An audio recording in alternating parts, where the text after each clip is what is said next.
Hello mga kachika! So, it's me again, Christine Asinas. Nagbabalik po ulit para dun sa vlog ko before na sahod reveal kasi po ay meron kasing tax related po doon.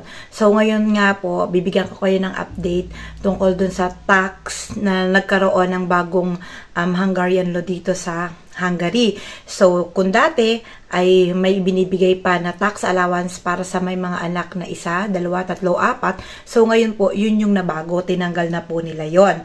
Starting January 1, 2025, hindi na po sila nagbibigay ng tax allowance para sa mga may anak. So, ang sahod na po namin ngayon is same na siya sa single. So, meron na po kami pare-pareho na total deduction na 33.5%.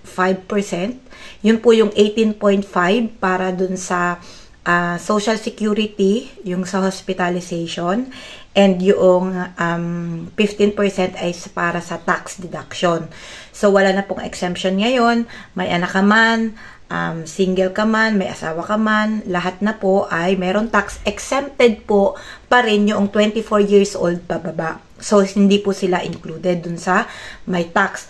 At ang affected po nito ay yung mga nasa third world country. Katulad po natin, mga Pilipino, tayo po ay kasali doon sa binigyan nila ng tax. Or, yun po yung dating kaya medyo malaki yung kinikita ng may isang anak, may dalawang anak, tatlong anak, at yung apat na anak.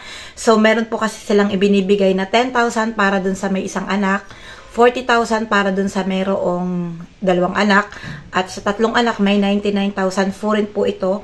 And yung sa may apat na anak, sila po ay nagbibigay ng 130,000. Kaya hindi ganun kalaki yung dinideduct sa may mga anak kasi nga po nagbibigay sila ng tax allowance. Yun po yung sinasabi ko na hindi na sila nagbibigay at nag-stop na po sila ngayon. Kaya nga po, ang sahod na namin ngayon, kung kami ay pumirma sa Pilipinas ng contract na 550 euro, ayan po ay 33,000 sa peso. Yun na po yung net ng sinasahod namin. Unless, or regardless kung may overtime ka, kung may pasok ng Sabado at Linggo, kasi dun sa 550, yun yung 40 hours a week lang po yun. So, in 1 month, yun po ay 550. Kung ikaw naman po ay nag-overtime, so possible na lumaki pa yung sahod mo sa 33, or kung may pasok ka ng Sabado at Linggo, possible lumaki pa po siya ng konti dun sa 33,000 sa peso. Pero hindi na po naglalalayo siya sa 33,000 or something. Kung dati ay sumasahod kami ng mas mataas, mas malaki, kasi nga po ako may tatlong anak.